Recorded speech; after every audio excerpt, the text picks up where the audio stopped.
we are all in the opinion that the most valuable thing in this world is what? Rupees, right? Yes, we agree?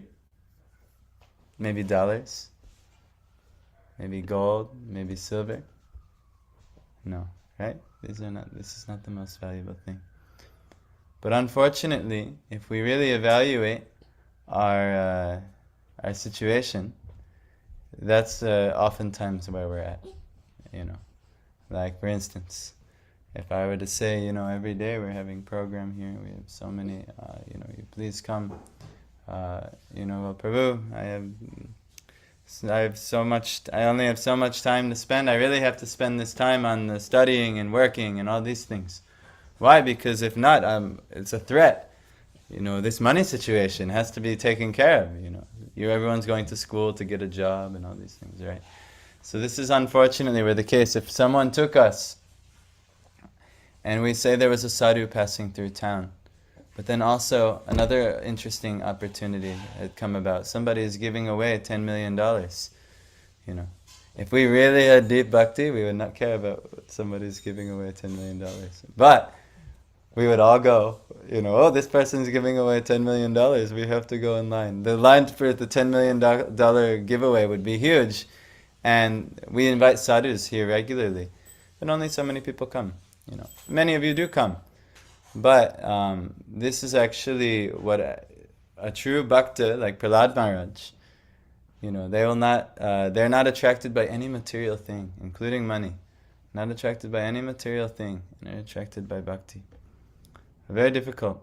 So I'm going to talk about how we can get this bhakti, because without it, in all the leelas, all the katha, all these things, it will be next to useless, because we won't have the bhakti. So we need to enter the doorway of bhakti, the bhakti dwar.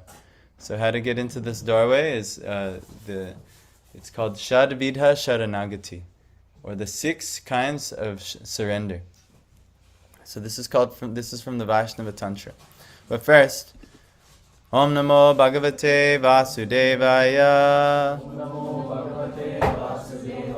Om Namo Bhagavate Vasudevaya. Om Namo Bhagavate Vasudevaya. All right. So we're going to go to one of the most popular verses in Bhagavad Gita.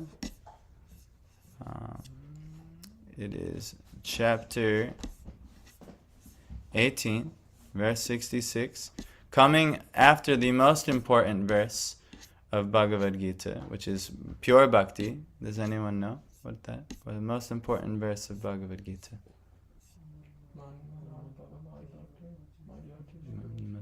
Yes.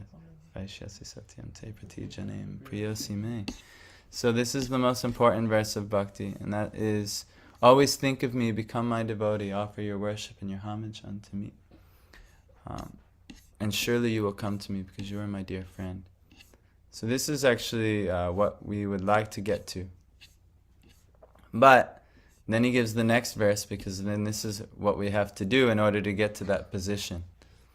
So he says, always think of me, become my devotee, worship me, offer your homage unto me. Thus you will come to me without fail. I promise you this, because you are my very dear friend. And then he says, Sarvadharman pradityaja Mamekang sharanang vraja Ahang tvang sarva papebhyo Moksha yishyami ma shuchaha. Sarvadharman, all varieties of religion. Parityaja, abandon. Mam, unto me. Ekam, only. Sharanam, surrender. Remember that word, that's the most important word for today. Vraja, go. Aham, I. Tvam, you. Sarva, all. Papebhya, from sinful reactions. Moksha yishyami, deliver. Ma, not. Shuchaha, worry. So abandon all varieties of religion and just surrender unto me. I shall deliver you from all sinful reaction. Do not fear. And then we'll do this one. 2 verses later, he says, this confidential knowledge, just roll him back this way so he doesn't. This confidential knowledge may not be explained to those who are not austere or devoted or engaged in devotional service, nor to one who is envious of me. So, if you're not serious, I can try to explain it to you, but it won't work. If you're not sincere, it'll not take effect. If one really wants to make spiritual advancement, then we can try this thing. But if one is kind of lukewarm, I come to the temple because I want to get good grades, or my mom maybe told me, or things like this, we'll try our best. We'll give you prasadam, we'll give you everything, but you won't really actually, you won't get so much. So anyway, but we're maybe all coming from that spot in the beginning. But the ideal is that we realize the value. One, there's an existence of a God. And then we realize that, the real essence of life is to serve and love that God. This is conclusion of Bhagavad Gita. We're kind of going to advance. We're in Kartik Mas, so maybe by the mercy of the month, what might take many, many, many lifetimes to get to, maybe we can all get to very quickly. How important it is to surrender unto God. And who is that God? That is, God is the position, Krishna is the personality, the Supreme Personality of Godhead. He is explaining in Bhagavad Gita, and in the Srimad Bhagavatam it's very confidentially explained, and the tiers of what that looks like will be explained even more. Let's read let's just read the purport here. So remember, those who are not austere or devoted or engaged in devotional service. Austere is like, they take all kinds of inconveniences for their bhakti. They're not just eating anything and everything at all times. They're not, doing all kinds of any activities that they want to do. Time for Netflix and this, that, and the other thing. Austere is, okay, I'm going to really devote myself, and I'm going to take all kinds of inconveniences in my life, in my devotion. And nor the last is who is envious of me. This is another very difficult thing, because the reason we're in this material world, the Vedas say, in a verse, it's Ishad apitasya viparya yosmriti. We've turned away from God because we have we've misidentified who we are, and we've forgotten who we are. And then what do we really want to do? I'll give you an example. Who here wants to enjoy life? Yes. Who wants to enjoy? Just enjoy. Everyone is enjoy. Actually, this spirit is why we're here. What really, the essence of life. Who is very interested in God enjoying life? Yes. This is what should be the natural conclusion, actually. But after I enjoy, I should enjoy first. Then if Krishna's enjoyed, he should enjoy when I enjoy. This is so. This is actually now you be honest. Who is happy when other people are enjoying, but not you? Good for you guys. But you're hoping that your enjoyment comes. Yes. Yeah, we get envious of others, but especially who are we most envious of? Where does all envy stem from? It actually comes from envious of God. So this is why Krishna is mentioning this. And this confidential knowledge will not be explained, and it should not be tried to explain to those. Now I think you all have some reason you've come to the temple on Kartik. You have some faith in God. You have some relationship with God, or some relationship with Krishna. So you've come. So we'll talk about how to surrender and not be envious. Persons who have not undergone the austerities of the religious process, who have never attempted devotional service in Krishna consciousness, who have not tended a pure devotee, and especially those who are conscious of Krishna as a historical personality or who are envious of the greatness of Krishna, should not be told this most confidential part of knowledge. It is, however, sometimes found that even demoniac persons, who are envious of Krishna, worshipping Krishna in a different way, take to the profession of explaining Bhagavad Gita in a different way to make business. But anyone who desires to actually understand Krishna must avoid such commentaries on Bhagavad Gita. Actually, the purpose of Bhagavad Gita is not understandable to those who are sensuous. Even if one is not sensuous, but is strictly following the disciplines enjoined in the Vedic scripture, if he is not a devotee, he also cannot understand Krishna. This is important. If we're sensuous, it's not, Bhagavad Gita is not understandable. Do you know what sensuous means? Someone tell me, what does sensuous mean? Attached to enjoying the senses. Yeah, engaged in enjoying the body's senses.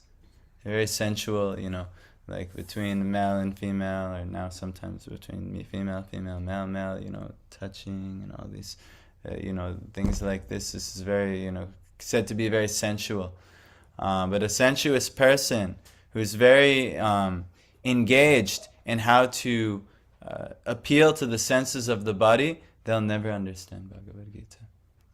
So that means person who takes a lot of pleasure in eating, a person who takes a lot of pleasure in maybe sexual contact, a person who takes a lot of pleasure in these type of things, it's not for you. It'll be impossible, actually. So beyond also just like what's sensuous. Can it go beyond just sensuous between two people? Like one person can be sensuous.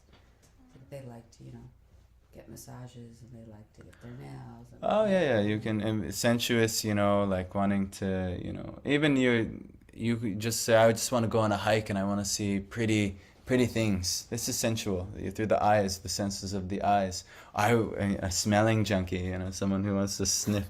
But when you smell things offered to the Lord and you see the forms of the Lord, this is how you purify your senses, actually. This is where the bhakti process isn't taking away everything sensuous, just shut your eyes and don't do anything, but you engage your senses with Krishna. But anyone who is not sensual in this way, but is sensual for the material world, Bhagavad Gita is not for their understanding.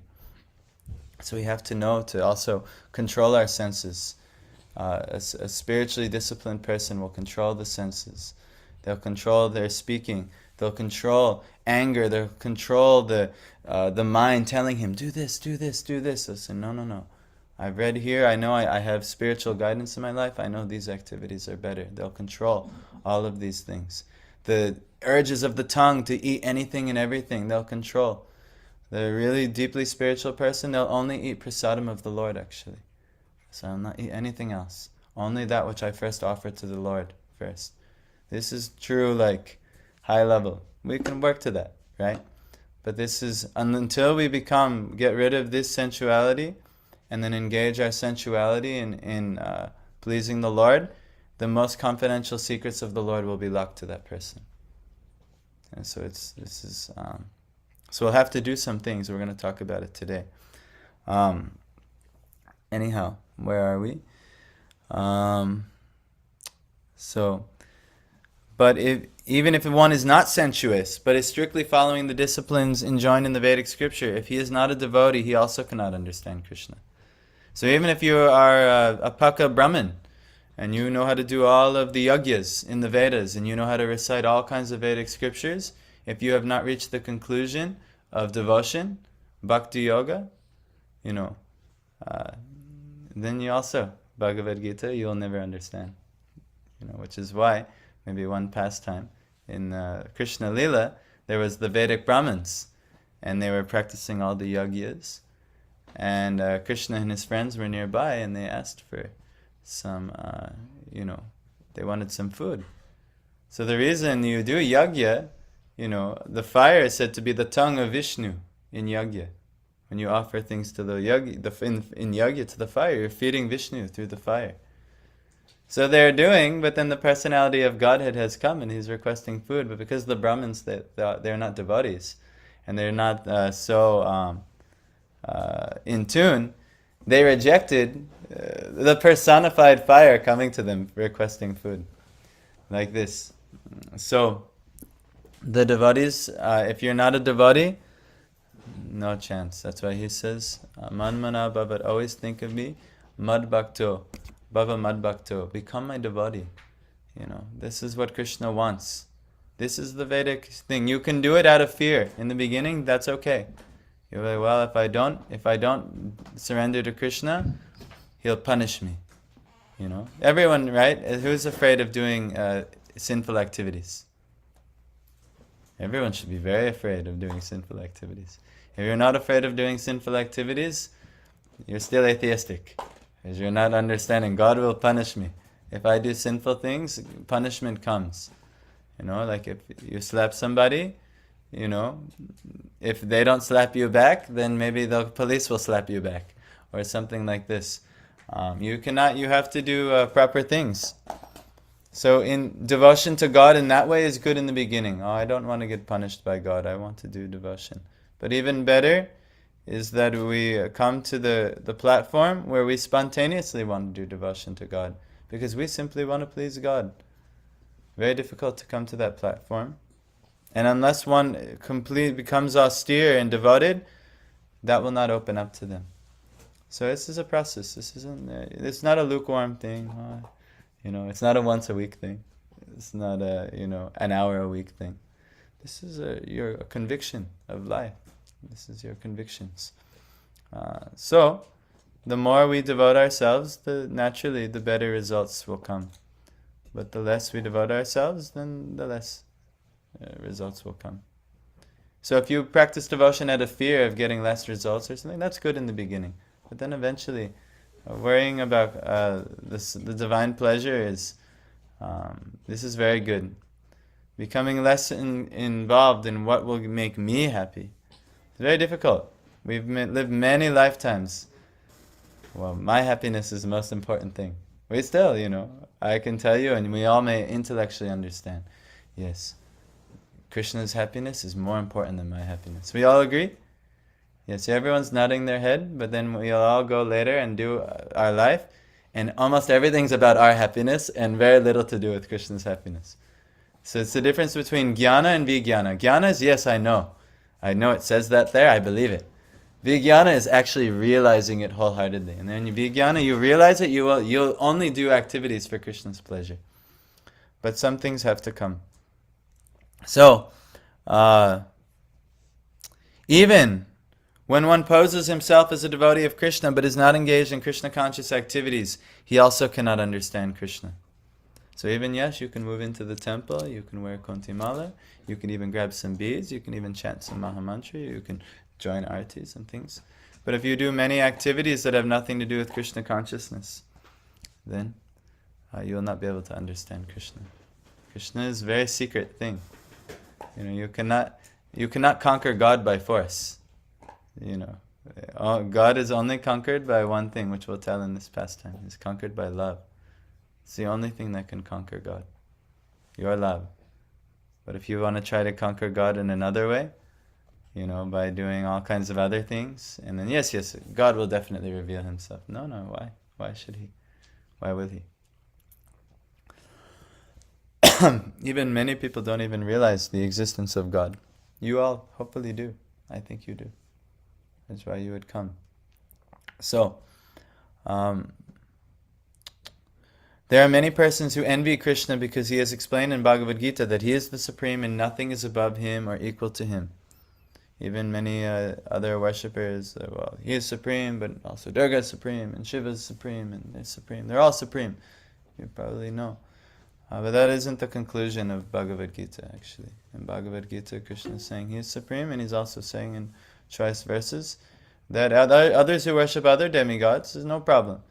They also are worshipping me, but they're worshipping me in a wrong way, he says. Why? Because usually some material desire is there, why are they approaching the other demigods? But no problem. We don't blaspheme any other great personality like Shiva or Durga or Surya, or we don't blaspheme. Why? Because they're all connected. Just like the government, there's a president or a prime minister, and then he has many cabinet members who also do many things. So like that, the demigods also have their roles.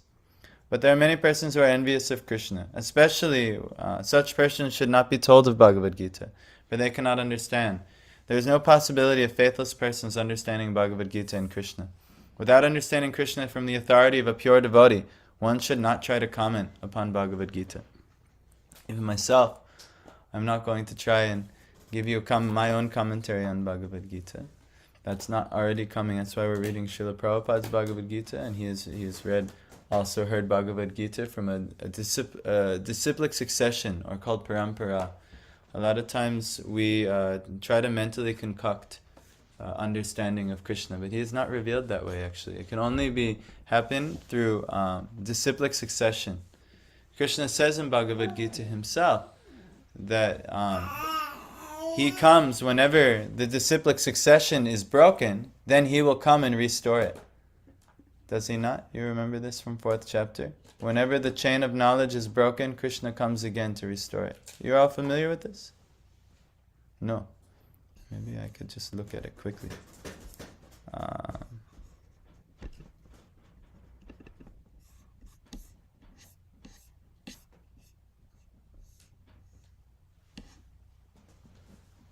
That very ancient science of the relationship with the Supreme is today told by me to you because you are my devotee as well as my friend. Therefore, you can understand the transcendental mystery of this science. The supreme science, earlier he said, was thus received through the chain of disciplic succession, and the saintly kings understood it in that way. But in the course of time, the succession was broken, and therefore the science as it appears to be was lost. Remember, in the first verse he says, I instructed the science of yoga to the sun god Vivaswan, and then Vivaswan instructed it to Manu. And then Manu instructed it to Ikshwaku, and this is how it passes down. This is called Guru Parampara. Very important. So, this is how it happens. And then he's saying, Arjuna wanted to know, how did you do this? Because I see you here now. And he's saying, but many births you and I have passed. I can remember all of them. You cannot. And then he says, although I am unborn, in my transcendental body never deteriorates, and although I am the Lord of all sentient beings, I still appear in every millennium in my original transcendental form. So he comes every millennium. And wherever there's a decline, you know this verse, Yada yada yadharmasya glani bhavati bharata abhyutanam adharmasya tadatmanang surjamyaham. Whenever and wherever there's a decline in religious practice or descent of Bharata and a predominant rise of your religion, at that time I descend myself. And he says, in order paritranaya sadhuna vinashaya chadushkritang dharma samsthapanarthaya sambhavami yuge yuge. You all know these things, right? Yeah. In order to deliver the pious and to annihilate the miscreants, as well as to reestablish the principles of religion, I advent myself millennium after millennium. So this is how he says he will do it. So did he go into any more detail? Well, he said he's come because the knowledge appears to have been lost. In every millennium, he will come again to reestablish religion. So, if Krishna has not come back to the planet right now, guess what? If Krishna is not here speaking Bhagavad Gita again, guess what? What conclusion can we draw? Yes, we're not in big trouble yet. The knowledge is not lost. It's still here in its pure form. We all know Bhagavad Gita. I said, yada yada, and then all of a sudden everyone is, you all know it, right? So good news. Bhagavad Gita is here. Now we just have to make ourselves eligible to understand Bhagavad Gita. We have to do some purification. So this is a verse from the Vaishnava Tantra. And it's the 6 limbs of Sharanagati, which is the main verse. The main conclusion is abandon all sarva dharman parityaja mam ekam sharanam vraja. Please, just one-pointed, just surrender to me. That's the conclusion. You've heard this before? Yes, you've heard this? So yes, Krishna wants everyone to become his devotee and just surrender to him. But how to surrender? So in the Vaishnava Tantra it tells us, Anukalyasya sankalpe. You know what a sankalpa is? Someone tell me. You tell me what a sankalpa is. It's like it's almost like a promise or a commitment, or like almost not a vow, but something you you'd say before performing an activity or a yajna or something. Yes, it's a commitment, a vrat, being an intention, setting an intention. Anukalyasya, what's that mean? An intention to do favorable activities to the Lord. So we have to know what those are. In Rupa Goswami has laid them out. We have a small book called Nectar of Instruction. And he says, Utsahan nishchaya daryat tat tat karma pravartana sangatyagat sato vritte shadbir bhakti prasidhyati. There's so many processes of devotion given. Prahlad Maharaj is giving Shravanam, Kirtanam, Vishnu, Smaranam, Padasevanam, Archanam, Bandhanam, Dasyam, Sakyam, Atma, Nivedanam. So there are processes of devotion given in Krishna's scriptures, given in Bhagavad Gita, given in Srimad Bhagavatam. We should know them, and we should be enthusiastic to practice them. We should be enthusiastic to make a commitment to practice. Right now our commitments are to our school. Maybe our commitment is in a relationship. Maybe our commitment is to our senses, our mind. These are our commitments. But are we going to make a commitment to practicing what's recommended we practice? Not just what we want to do and participate on our own. All right, I like to do a little bit of this, no problem. But actually, what does Krishna really want? What is he giving? What is the process? Am I committed to the process? Am I committed? Do I even know the process? Can I make a commitment to even learn the process? Coming here is a good start because we're teaching the process. But also there's books, there's study. I know everyone has only so much time, and I know also I'm sympathetic because I know they're making it harder and harder currently for the Indian students than ever before here in the USA. I know this. Meaning your survival is more and more difficult than ever before here. Just your basic survival. So you might not have that much time. But whatever time you do have, be committed, trying to engage in devotion. So these things can be learned. So you'll be enthusiastic, nishchayad. You can also be determined. You're not going, no matter what obstacle is there, I'm going to go through and I'm going to practice these things. I'm going to follow these principles. I'm going to learn these principles. Determination. Daryat, patient. No matter what obstacle is there, I'm going to overcome. I'll be patient, and I know, through my devotion to the Lord, it'll work out. And then tat karma pravartana, performing activities, karmas that are recommended in the scriptures. So what activities do they want me to do? I will perform these activities. One activity for Kartik Mas, you can do it every day if you want to come and join us. Pick a time. Offering just a lamp every day, just offering a deep to Krishna on this day. So much advancement just in this small activity. Only in Kartik Mas is so much emphasis and benefit. But every day, if you just offer, every day we offer arati to Krishna. Everyone's welcome. It's a little early in the morning, 5:30 a.m. we start arati in the morning most days. But today we did it later for you guys. So like this, there are many activities that we should do. So we should be enthusiastic, determined, and patient in performing these activities. Sangha tyaga. We have to renounce. We have to get rid of sangha, or even friends and people around us who are not influencing us in a positive way. They're influencing us more towards trying to be sensuous, trying to enjoy this material world, rather than trying to actually serve the Lord. So this is one way. And then satovrite. There are the acharyas of past, like Prahlad Maharaj. Everyone, you watch this Mahavatar Nrsinga? So when you saw Prahlad Maharaj acting in the movie, it's probably inspire you to be more devotional, right? So this is satovrite, following in the footsteps of the previous Mahajans or great personalities, the sadhus. Which why we study the lives of our acharyas in disciplic succession, and we try and follow and lead by example and give what they've given to us. So like this. So that's the first limb of surrender. The second limb is pratikula yasya varjanam. Pratikula yasya, what is? Unfavorable activities. That which is not favorable to Krishna. And then what is Varjanam? Varjanam. Prohibited. Yeah. Refrain. Yeah, refrain. What's that? Discard. Discard, yes. To reject or remove these things. So what, okay, very good. So what are some, do you know, it's mentioned in, again, that nectar of instruction.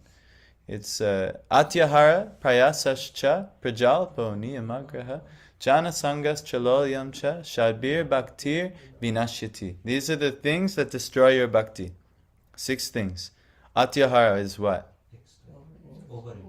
Overeating, yes. It could also be over-consuming many things. It could be over-consuming wealth. It could be over-consuming knowledge.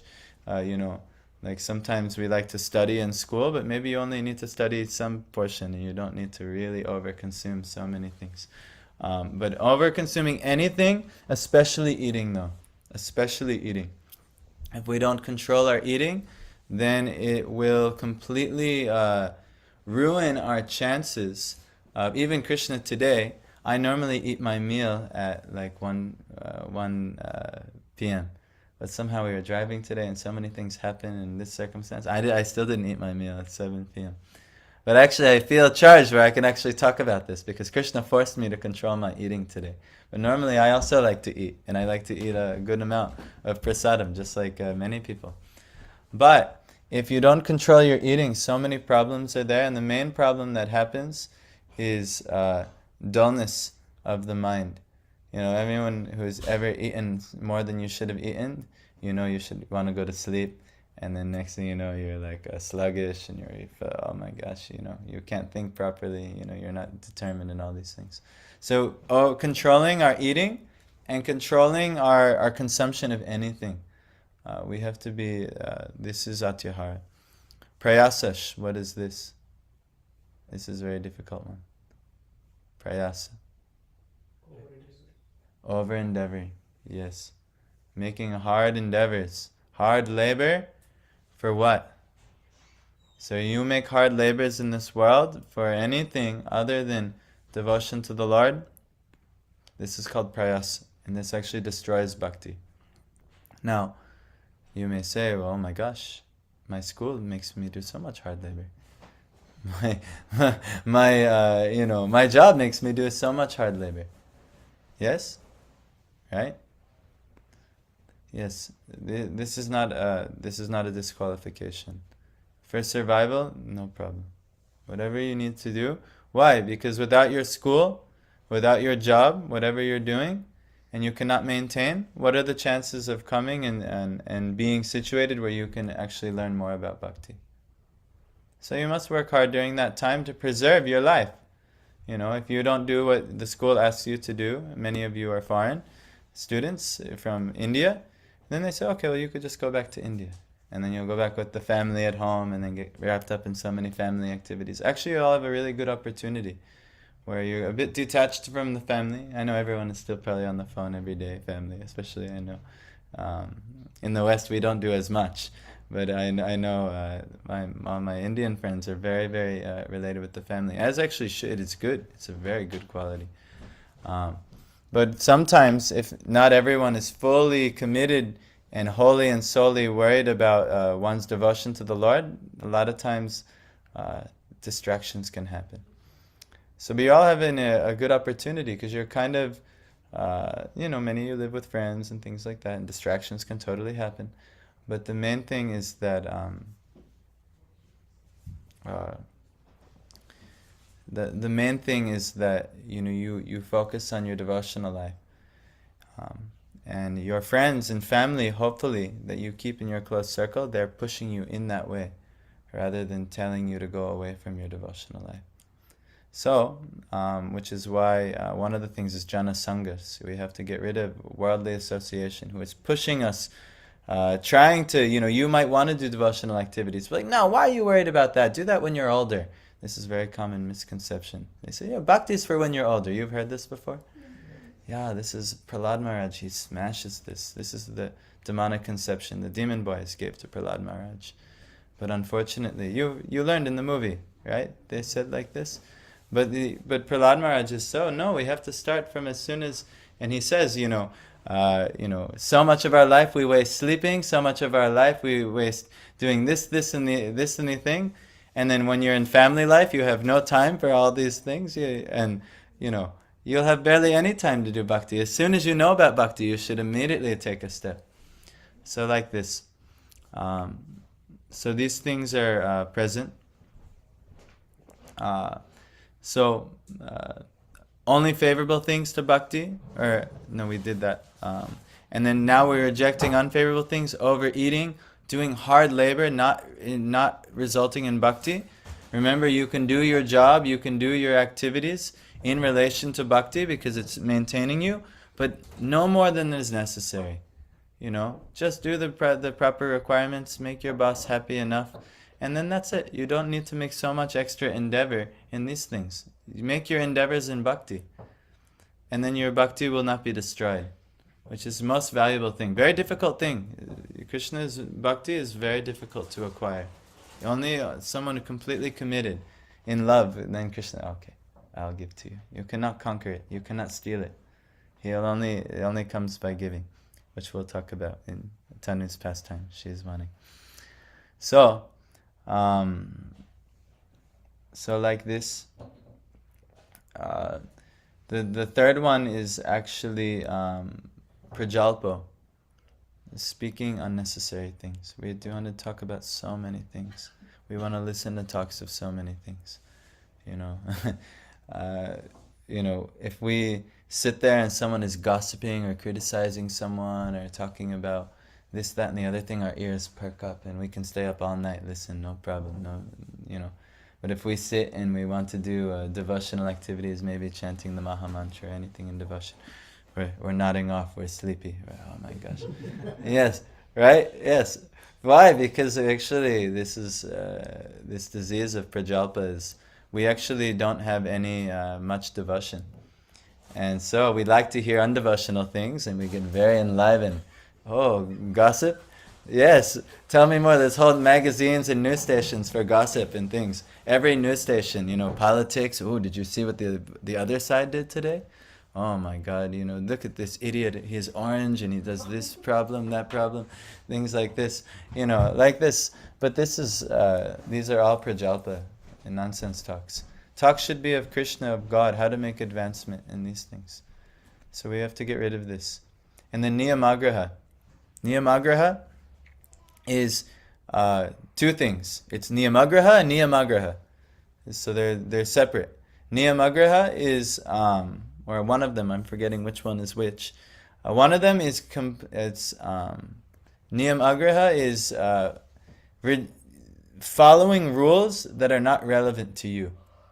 Like for instance, there may be so many recommendations to do in the Vedas. Maybe on Sunday, you only wear a certain color. On Tuesday, you only wear a certain color. And they write these Vedic recommendations. And you follow them. And if you follow them, no problem. I personally don't know them all, so I don't follow them. But if you do that, but you don't do the very most essential, most important rules of the Vedas, then what is the use? Why focus on these rules when, what are the essential rules? What does Krishna really want? Like if we're not prioritizing Shravanam, Kirtanam, and Vishnu Smaranam in our life, but we're worrying about, this yagya or this puja and this thing to that, but we don't focus on the most essential elements of the Vedas, this is actually called niyamagraha. So we have to prioritize what is the most essential, important things, and we do those things. Yes, cultures and traditions and other aspects of the Vedas are very good, but if we don't focus on the main important essence, then we lose. This is niyamagraha. And niyamagraha is the other one is saying, well, all these Vedas, no, this is, they're too technical, all these things. I don't need to know anything. Discarding what the Vedas say altogether. These things will destroy bhakti, actually. And these are, you cannot surrender if you do these things. If you do these things, it will block us from surrendering to Krishna. Very difficult though. It's very difficult, I must admit, in eating, in my endeavors. All these things I have to, as I speak about them, I'm thinking about the moments in my life. Oh man, I'm falling short here. I'm falling short here. I'm falling short here, and it's not allowing me to fully surrender. So as someone who's trying to fully surrender, and I maybe made some steps towards surrender, I'm just telling you what some obstacles that I'm coming to. And so, like this. So then the next is Jana Sangha. We talked about worldly association. You have to, this will destroy bhakti. You have to be very careful who you associate with. Even in the business world, if you want to be rich, who do you associate with? What's that? Rich people, right? Rich people should associate with rich people, and then they get rich. No, I'm not trying to teach you how to become materially rich in this world. I'm not. But if you want to be devotionally rich, you have to associate with other devotionally rich people. Which is why we have this structure here. We're inviting everyone to come and have a devotionally rich community. And we're saying, please come, associate. Let this be most of your friendship. This is very helpful for bhakti, and it won't destroy your bhakti, because other things, going to cinemas and bars and all these other activities that the people of the world will want to take you to, it will absolutely destroy your bhakti. Even if that means just hanging with the family members and doing non-bhakti related activities. This is happening all too often. But for someone committed and devoted, you also engage the family members in there. Come on, we're going to the temple. Come on, we're going to hear this. We'll read Bhagavad Gita together. We'll do this. Hey, Mahavatar Narsingha, this is a really good movie. We should watch this. You can engage everyone in bhakti activities. But if no one wants to do bhakti activities, then you just, if you're really committed and you're really interested in surrendering to Krishna, then you'll just take a break from that person for some time until they'll want to do bhakti activities with you. Very difficult. We all have relatives, family members. Most of them don't want to do bhakti activities with us all the time. Even us, do we want to do bhakti activities? Many times no. So, that's the last. And loyam, being greedy for things that are of this world. A lot of times we do bhakti, and I've even seen in my life, had a little bit more financial issue than we usually do this past month. And I found myself, questioning, and why, Krishna, why are you doing like this? But actually, what is that from? That's from greed. The devotee is actually, whatever Krishna has given, that's perfect. That's perfect.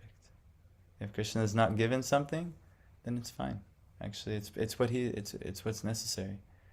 But and if Krishna does give something, we use in his service, no problem.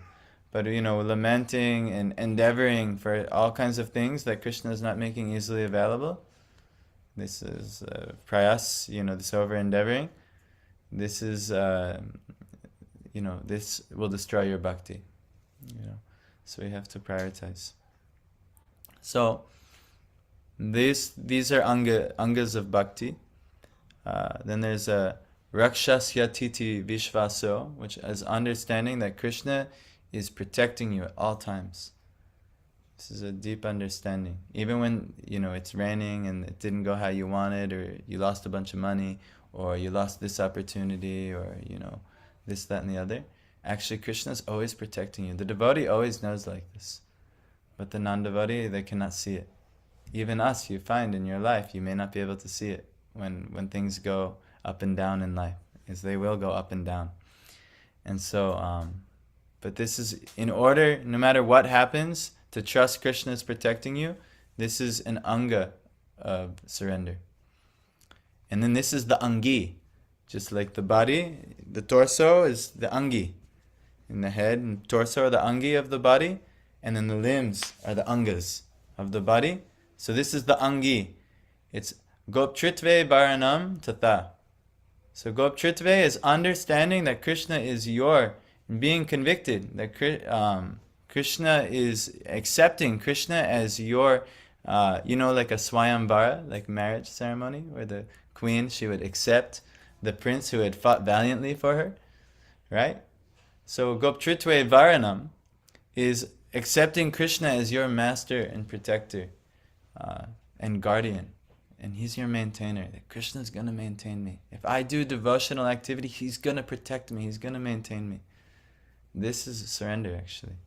Because all the material world around you is like, what do you mean you're not going to prioritize so much work, and you're not going to prioritize these things, and you're going to, what do you waste your time surrendering to Krishna? Your family might even tell you, everyone will tell you, why are you going to do that? But the devotee, surrendered devotee, this is the angi, this is the limb of surrender. That you are actually, he is your maintainer. He's going to maintain you. He maintains. I've seen it in my life. But still, every once in a while, things go up and down. Then I'm, oh no, I don't think, now I have to try and maintain myself. Let me go out, do this, and I'll make some over endeavor here, this and that. Trust me, I know this all too well. And then the last is,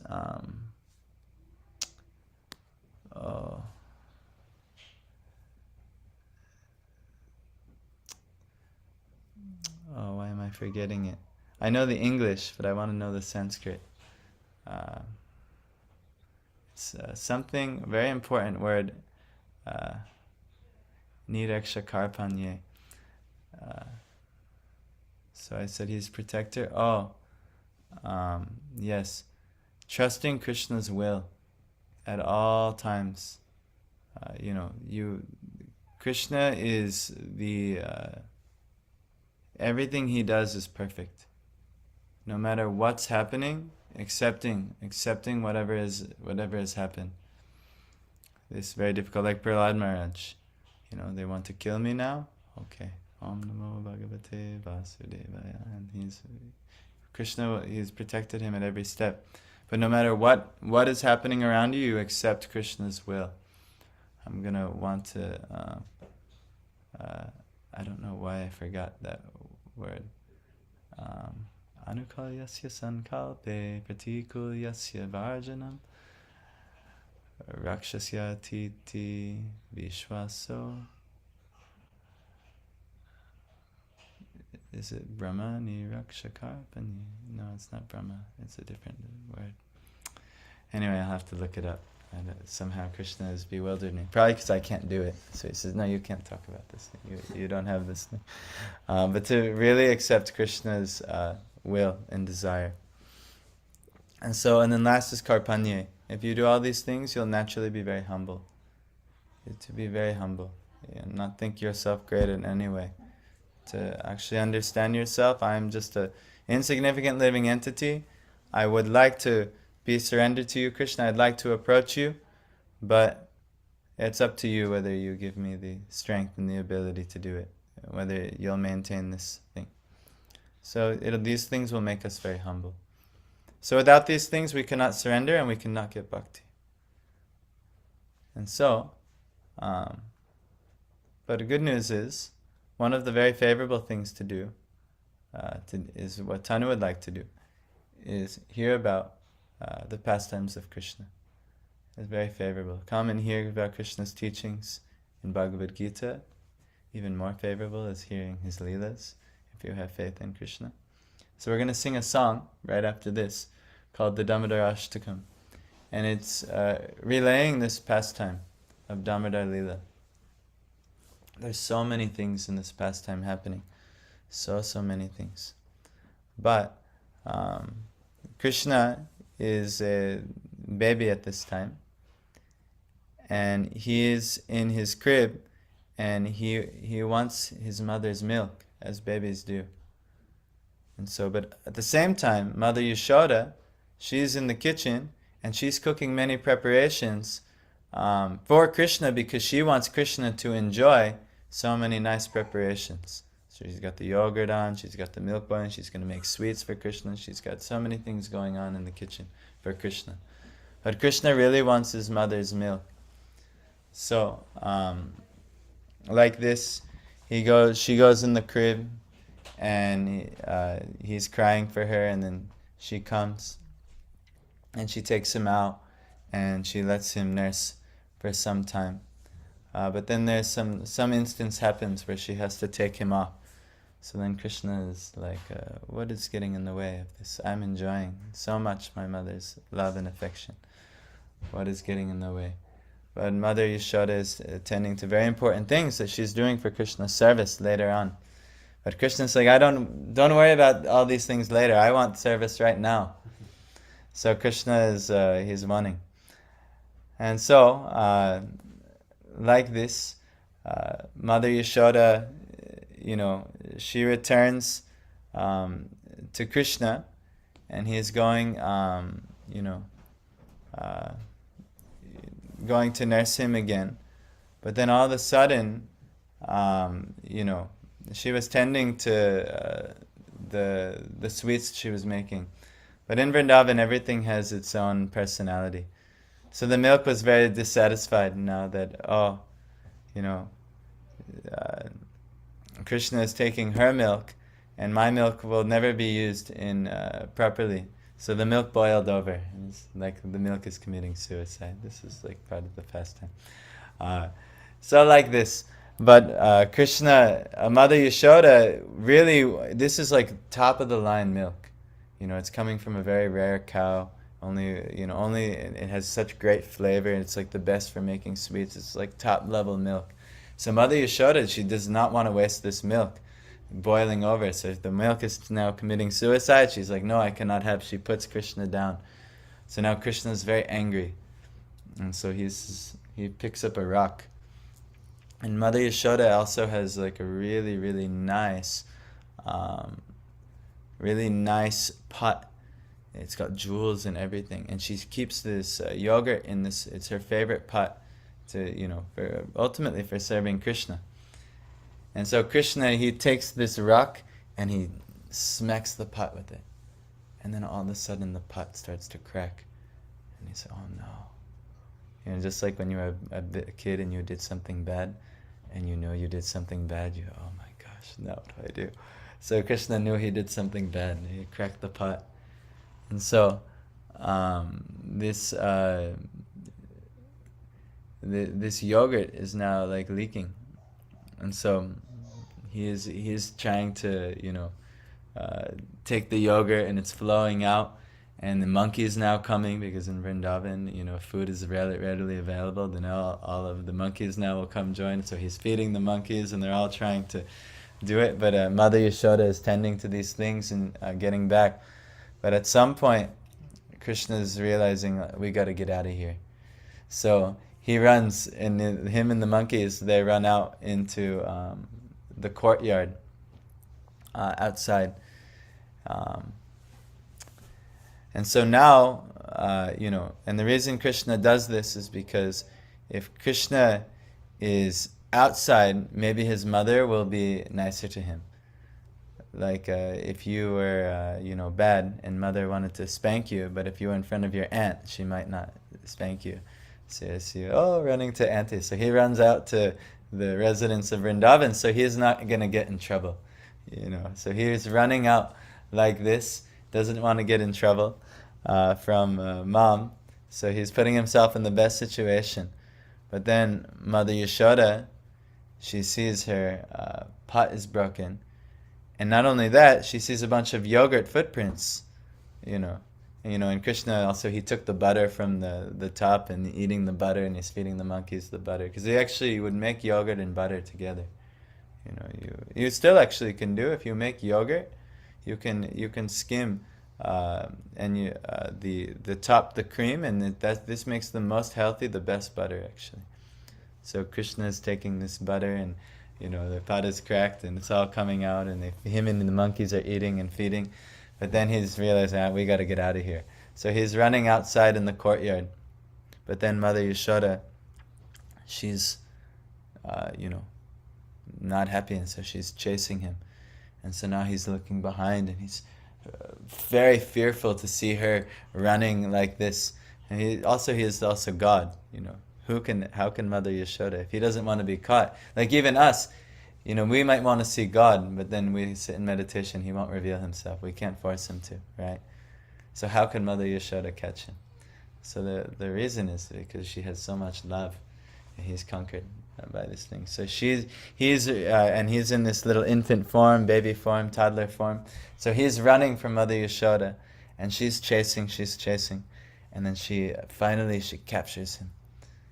And so like this, in the town there was, out in the courtyard, there was like a public grinding mortar. It was more for like impoverished people. Just like there's like public wells or public utilities. So in Vrindavan there was like a public wash area, public cooking area if you didn't have much wealth or something like this. So there was a public grinding mortar. So Mother Yashoda said, "That's it, I'm tying you to this mortar." So she's getting some rope and she goes to tie him. But Krishna is not, he's not wanting to be tied, and he is also still mad at her. Yes, I did this bad thing, but I only did this because you didn't give me the service that I wanted. I wanted your milk, and you were worried about other things, even though she was worried about him. But still, Krishna was still a little sore, so he wasn't allowing the rope to tie him. So every time it would come to be when he was tied, it was always 2 fingers too short. You've heard this before. So then Mother Yashoda says, "Oh, I know. I'll just get more rope. I only need 2 fingers more." But she gets a whole nother thing of rope. But then all of a sudden she tries to bound him. Still 2 fingers too short. So she starts getting more and more rope. And then other villagers, they're looking at this scene and they're laughing. What is this going on? And so they want to help, give more rope and more rope. And allow Mother Yashoda. This is the queen of, it's like the queen of the village, most important personality, and she's trying to bind Krishna, but she cannot. And now everyone's laughing and having a good time. And so Krishna does not get bound. Why he does not get bound? Because 2 things have to be there in order for Krishna to allow himself to be conquered. And those 2 things are, one is his kripa, his mercy. If his mercy is coming, that's it. But how do you get his mercy? What's the other thing that's missing? Your endeavor. Yes. So Mother Yashoda kept trying with so much sweat, and I'm going to punish you. She wanted to punish him out of love. You cannot be acting like this. You cannot do all these bad things. You're supposed to be a good boy. She doesn't know he's God. That's actually the ornament of Vrindavan. They associate with Krishna not knowing he's God. We need Bhagavad Gita. We need to know Krishna is God. We know everything. We need to know everything so that we can enter into the doorway of bhakti. If we don't know these things to enter into the doorway of bhakti, we have no chance of bhakti. But them, they're so high in the doorway of bhakti, where actually Krishna is arranged that they forget that he's God. And it's better that they forget so they can have sweet dealings.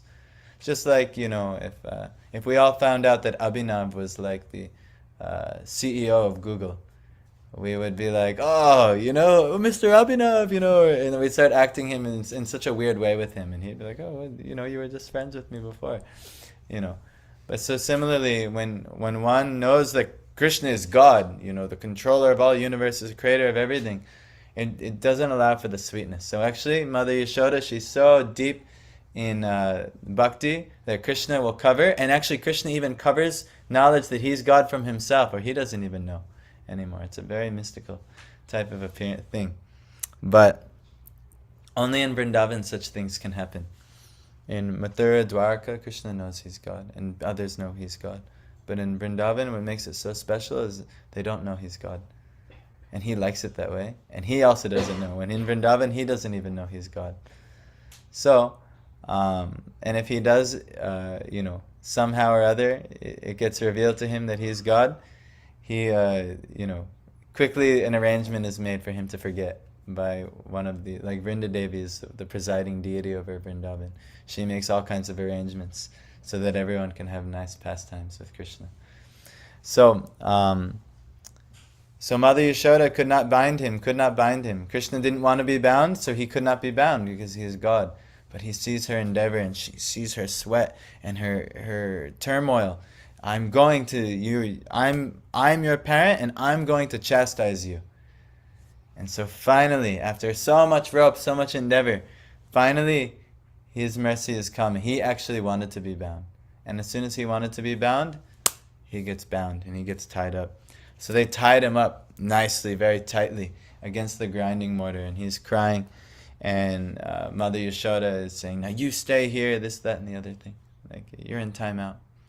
Did you get timeout in India? They do timeout? Yeah, I got timeout. I used to have to sit on the bottom of the stairs. If I was bad, I'd have to sit on the stairs until like my parents said I can do something else. And I used to cry. But then, no, Krishna is bound. He's tied in the... Look, she's tying him there. And so now he's bound like this. And... But then what happens is, he also says, okay, fine. I have some pastimes to do out here anyway. So he goes and he starts crawling. And the mortar is following him. He's like bound, but he's like a super baby. He could do so many things. So now the mortar is following him. And he's bound and he's crawling. He's pulling the mortar. And he goes to these 2 Yamalarjuna trees. There's a pastime behind this, about Kuvera's 2 sons.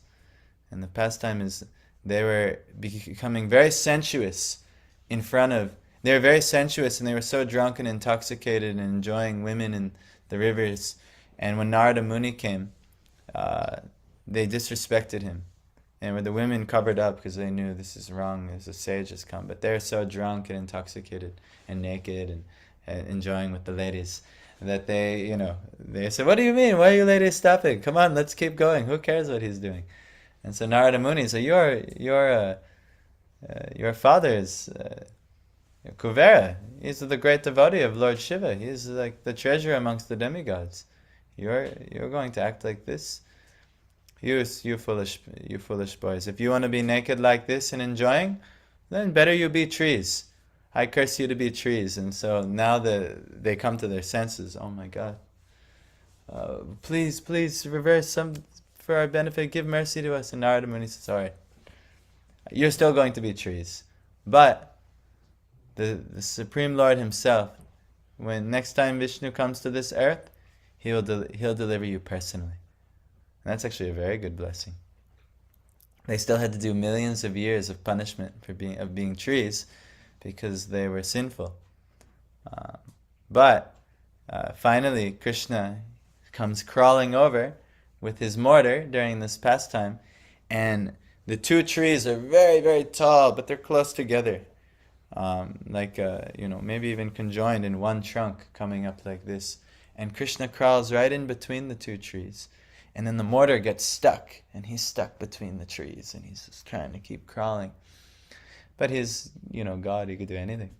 So he just crawls and gives a little effort, and then the 2 giant trees just come down and make a giant sound. So now everyone in Vrindavan is, holy crap, what is that? They're all looking over there, and these giant trees and they see Krishna is sitting there in between the trees. So Nanda Baba comes over, Mother Yashoda. Important point, Nanda actually unties the ropes. But actually Nanda himself wasn't what untied those ropes. Because if Mother Yashoda wanted to bind Krishna, her devotion is so strong. But actually Mother Yashoda was so worried about Krishna, she wanted the ropes to become untied. So then Nanda had the power to untie those ropes. If she had the power to bind Krishna, and even Krishna could not be unbound, then no way Nanda could have unbound her. But because she wanted Krishna to be released at that time, because she was so worried about him, Nanda was able to untie. And so the pastime goes for some days, actually. Krishna maintained his being mad at Mother Yashoda. And Mother Yashoda was so embarrassed. And Nanda Maharaj was, how did this happen? The kids, they saw when the trees came down, actually, Nala Kuvara and Manigriva, they came out of the trees because they were released from the curse, and they were in demigod, beautiful bodies. And only the other children saw. And they offered their obeisances to Krishna, and Krishna reciprocated and blessed them in that. And then they went off to the heavenly regions, the abode of the demigods. But before leaving, the kids saw this happen. But when kids tell you some fantastical story, you just think, oh, kids, you have a wild imagination. So anyway, wild imagination is like this. And so, yes, they didn't, no one believed them, it's better that way. In Vrindavan, it's better that no one knows Krishna is God. So every time something happens where Krishna does something that looks like he could be God, it gets arranged in such a way where no one believes him. No one believes what they saw. Oh, no, that couldn't be. Krishna's that naughty little boy. He does bad things and this, that, and the other thing. Like somehow or other, if I were to think, I'll be my son. I have a little 5-month-old son. Maybe some of you saw him today. If somebody somehow or other it was revealed that he was God, but then later on I see him blowing bubbles and drooling and spitting all over the floor, I'd be like, this is not God. What is this? So Krishna's like this, he does God amazing things, but no, look at him. He's blowing bubbles like a baby. He is definitely not God. So Vrindavan is like this. But for days, actually, Mother Yashoda wouldn't come out of her room. And Nanda Maharaj, he was also a little mad at Mother Yashoda, but he also, he knew how embarrassed she was, so he didn't. But he was actually spending all the time with Krishna for 3 days. It was very nice, actually, for Nanda Maharaj. But then he was, Krishna was telling, and Nanda, they were both like kind of sharing their being mad at Mother Yashoda together for binding Krishna. But then they both had compassion on her. And finally they approached Mother Yashoda, and Mother Yashoda finally came out after 3 days. She didn't take any food. She was like fasting, lamenting. This is her determination. She felt like she harmed Krishna. So then she, in her determination, she was like fasting and unable to eat or do anything proper. This is like the symptom of a devotee. If they feel like they've messed up in their devotion, they'll want to voluntarily do austerities. Yes, imagine thinking such a child is God. It's impossible. So all the Vrajavasis could never think. Krishna is always crying and pooping and doing these things. He is not God. Even if some type of amazing miracles happen. So anyhow, this is the pastime. Eventually, Krishna and Mother Yashoda all was forgiven and everyone was happy, and then they embraced and they were a happy family again. But the lesson here is that God can be conquered, but not by force. God is only conquered by your love and your devotion. Mother Yashoda, she had given her endeavor to, and even our endeavor might just be as simple as calling out to Krishna via chanting his name. That may be our endeavor. We have no way to practically serve Krishna in our state right now. We're in this world because we wanted to enjoy separate from Krishna. And everything was and is still about our enjoyment.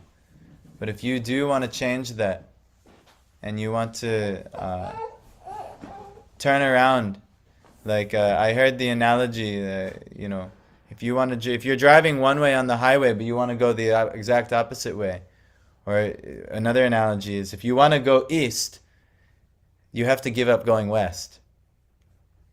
So if you want Krishna Bhakti, and you want to work for God's enjoyment, and you want to go east, great. But that means you have to give up going west. West is working for your own enjoyment. So you have to slow down going west, because that's where we've been traveling. We've been traveling west for a long time. We have to slow down going west and turn around and start going east. And we can't I'll go east 1 hour a week here at the temple, and then the rest of the time I'll go west. How far will you get east if you do like that? You'll take 1 step forward and 10 steps back. How far will you get? Will you go east that way? If you go 10 steps west for every 1 step east, how east will you go? You'll go 9 steps west, more and more every day. Yes? Makes sense?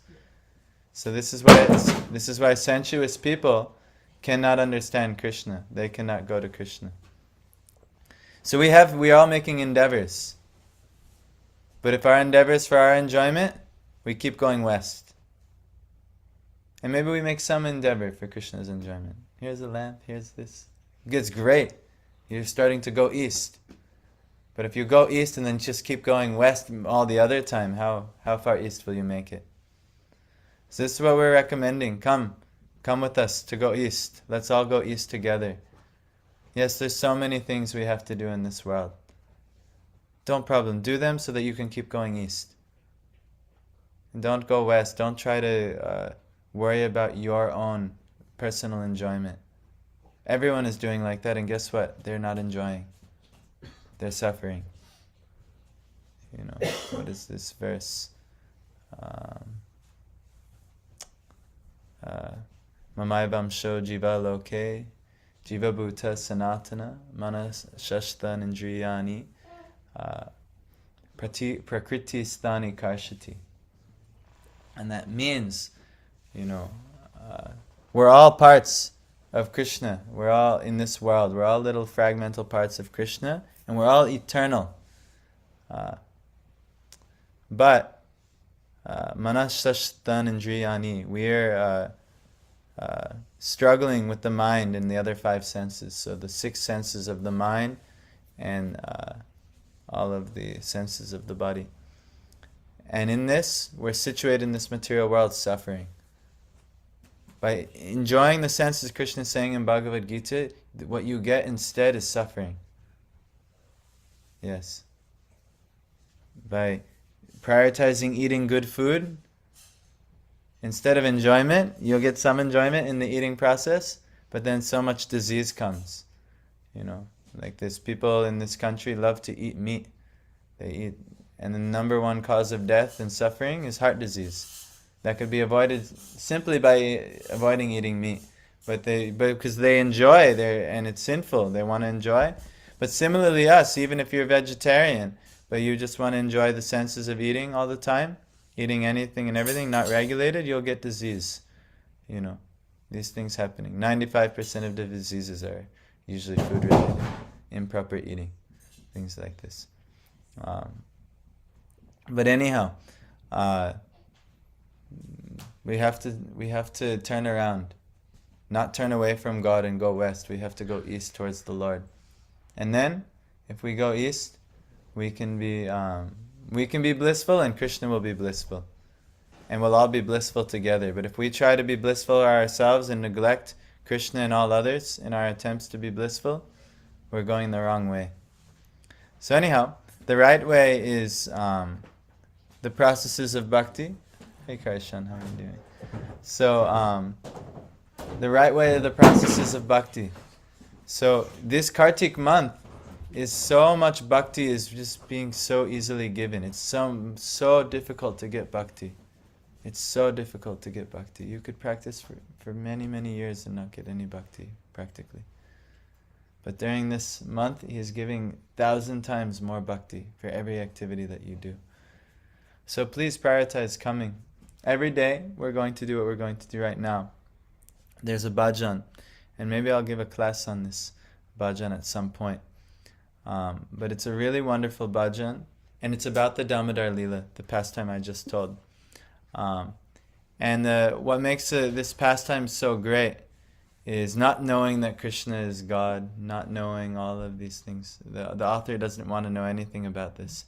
The author, he's really just interested in seeing Krishna in his sweet, beautiful pastimes like this, and being able to serve and love Krishna in this way. And he just wants to keep this vision of Mother Yashoda and Krishna in his mind, and the residents of Vrindavan and how they serve. So ultimately, we'll sing this together, and then we'll offer a lamp, and then we'll honor prasad. But not over-honor prasad, because we learned that'll actually destroy bhakti. But in the beginning, it's okay. If you come here and overeat when you come here, no problem. Just not at home. Don't overeat at home. But you better overeat prasad. But even better, even if one eats, the more one can have prasad, and then the less one could eat things that aren't prasad, even the better. But, you know, it's a process. What's that? Avoid atyahara. Yes, avoid atyahara. We need to avoid all those 6 things. But atyahara is this first one, so we could start there. So, okay. That's it. No questions? Everyone is satisfied? I spoke a little long today. It's almost 8. But, is there Damodar Astakam up here already? Yeah, it's up there. Where? There's like a million bhajans. Aha. No? Oh, there it is. All right. So, yeah, if you guys want, you can stand and we can start offering lamps.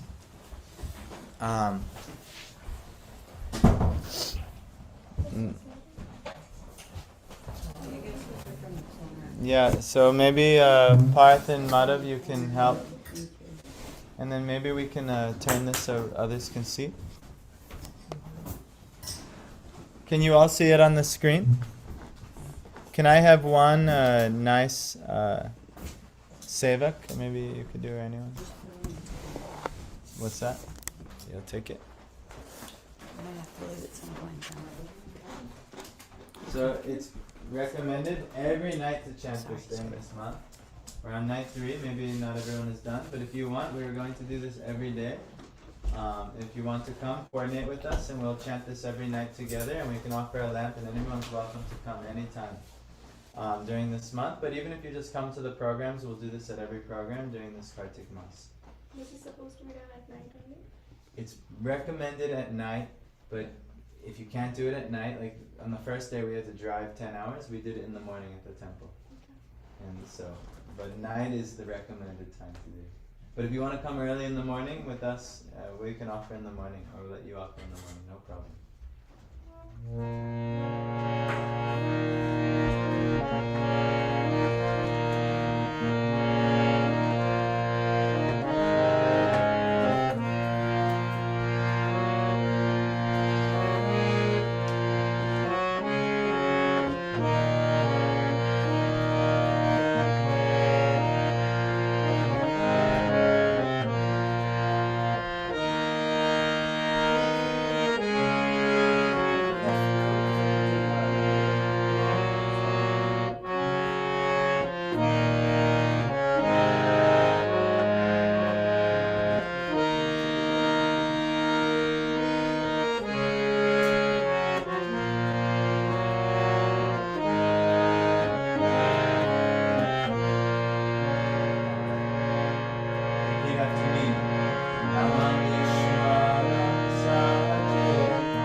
Akyapayanta Bhakti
Krishna, Hare Hare, Hare Rama, Hare Rama, Rama Rama, Hare Hare, Hare Krishna, Hare Krishna, Krishna Krishna, Hare Hare, Hare Rama, Hare Rama, Rama Rama, Hare Hare, Hare Krishna, Hare Krishna, Krishna Krishna, Hare Hare, Hare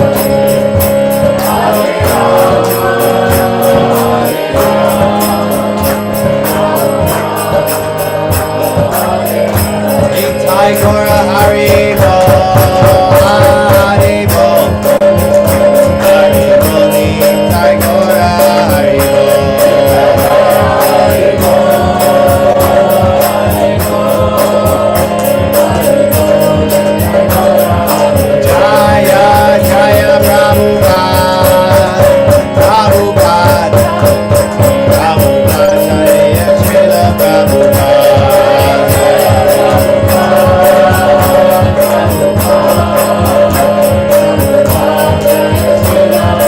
Jaya Jaya Gurudev, Gurudev, Gurudev, Jaya Srila Gurudev.